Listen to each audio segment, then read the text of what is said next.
Hello, chess friends, and welcome to Jozarov's chess channel, and welcome to the round 2 of the Tata Steel Masters tournament in 2020 in Wijk in Netherlands. So, although Magnus Carlsen is of course the top favorite to win this tournament, there is one thing that Magnus Carlsen can achieve in this tournament, and he can really break the world record in this non-losing streak in chess, because he hasn't lost a game so far for 108 games in this classical time format. The world record is held by Sergei Tivyakov and Bogdan Lalic. Both of them have lost games for 110 games in classical time format. I think Magnus Carlsen in this tournament can break the record, which is, I think, also an important thing.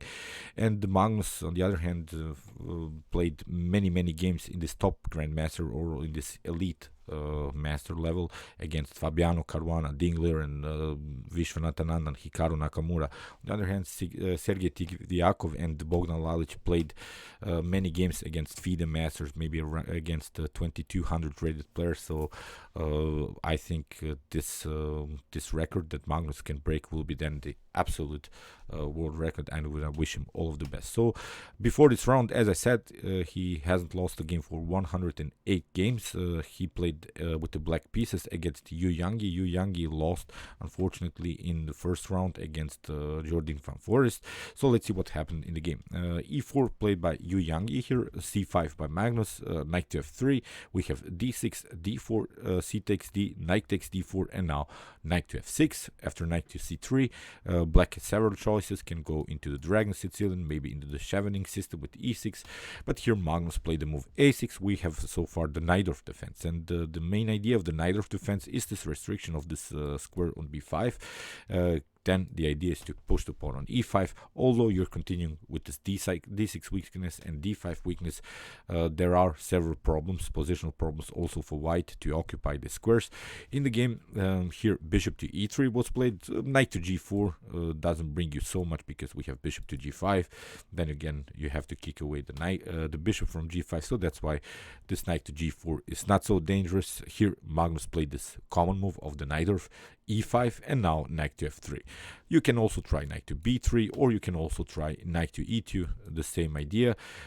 After knight to F3, if we evaluate the position, the main weaknesses in black's camp are this D6 pawn, the D5 square, and also here the B6 weakness. So that's why I myself don't like to play this Najdorf defense so often, because I'm not sure what to do about the weaknesses.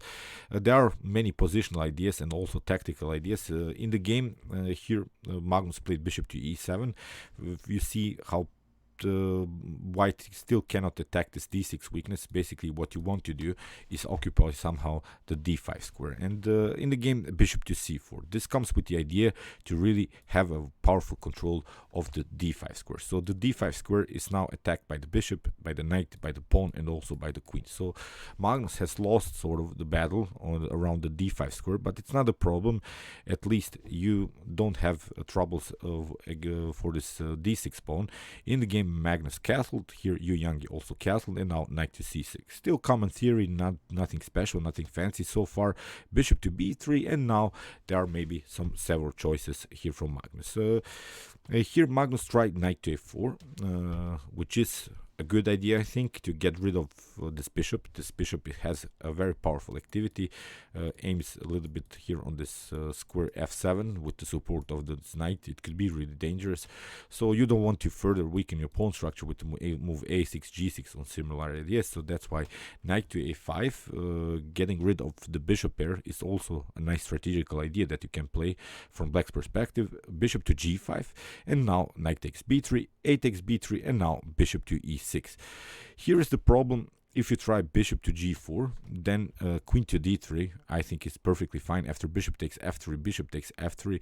I just wanted to show you the positional threats that white can play here. After something like H6, bishop takes F6, bishop takes F6, now knight to D5, and you see the problems of this D5 square. If you don't have defenders of the D5 square, I think you're simply lost, because here in this particular position, the knight is so much better than the bishop. This bishop is blocked out by its own pawns, and basically you cannot challenge anymore the knight with any minor piece. So this would be a monster knight, sort of an octopus knight, and I think from a positional point of view, this is simply lost for black. So that's why after a takes b3, Magnus played bishop to e6, waiting this knight to jump. If you try knight to d5 now, I think we can simply get rid of this knight after e takes d5.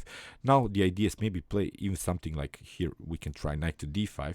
This is the main problem. If bishop takes e7, we can recapture with the knight. If you take here with the queen, then I think we can simply go for this bishop and maybe try this f5 pawn breakthrough. But still, you don't have to go into tactics here. You can try maybe here knight to d7, simply trading off the bishops, and now try f5, getting some space, getting a pawn majority here, sort of a situation, 4 versus 3 pawns here on the king side. So that's why here in the game, Yu Yangyi simply took out the knight. Knight takes f6, bishop takes f6, and after bishop takes f6, finally knight to d5. Again, it's not so good immediately to trade off the bishop for the knight, because you get queen to d5. Again, cementing the queen on a very powerful square. This d6 weakness remains with the preparation to play something like rook to d1, attacking the d6 weakness, and then really with c4 cementing our queen. So still, this knight is much more better than the bishop. Again, I'm pointing out the bishop is blocked out by its own pawn. So that's why after bishop takes f6, knight to d5, Magnus played rook to c8, very important move. A little bit annoying move, because the queen is a little bit stuck now to the defense of the c2 pawn. So that's why here Yu Yangyi had to improve the position of the pawn, c4, and now bishop to g5. You see, Magnus doesn't mind to give up the dark square bishop, because the dark square bishop is bad anyway. So if we get rid of this bishop, at least we're trying this battle of the slide square bishop against the knight. Still, we can always take out this powerful knight on d5. And in the game, knight to g5 was played by Yu Yangyi, queen takes g5, and now queen to d3. And maybe here you see problems. If you don't take out the bishop, then if you try something passive like rook to e1, then bishop to h6 is a possibility. And now after something like h3, we could try f5. And this position is much better for the bishops, because the position will be opened now finally for the bishops, and f5 is a good idea, maybe with the idea to make progress, f4, g5, g4, and a similar idea. So that's why Yu Yangyi had to take out also this dark square bishop here after the move knight, bishop to g5, knight takes to g5, queen takes, and now queen to d3. And Magnus took out also this other knight, bishop takes d5, queen to d5, and now we have an equalized position, although Magnus still has the weakness of this pawn on d6, but it's protectable, because we have rook to c6, after rook to d1 we have rook from f to c8, we have rook to d3, and now queen to e7 covers everything, because if you try to again play sort of a battery on the d file, it still can be protected with the move rook to d8. In the game, g3 was played, creating some breathing space here by Yu Yangyi, and now g6 with the preparation maybe finally to crack the position with the move f5, and also king to g6 of course has to be prepared, but f5 is sort of strategical idea of blacks here. Rook from a to d1 was played, queen to c7, we have rook to c3, king to g7, king to g2, and now rook to e8, again maybe with the preparation to try finally this f5 move. But basically, as I said, this is a drawish position. You don't want to rush here, you don't want to make mistakes. Pawn moves always lead into new complex positions, so Magnus, I think, was satisfied here with the draw in this particular position, because still there is this weakness of this d6 pawn.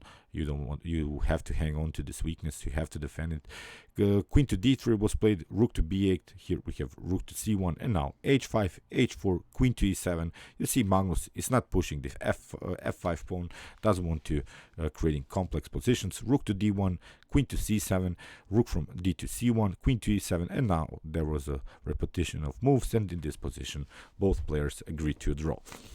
Okay, nothing special, nothing fancy. I just wanted to show you this game because it leads now into a situation in which Magnus Carlsen hasn't lost a game for 100 consecutive games in this classical time format, so he'll need 2 more wins or draws in order to break the world record. I really wish him all of the best because he deserves it, and I just want to when I open the Wikipedia or similar sites that I want to fact that Magnus Carlsen is the player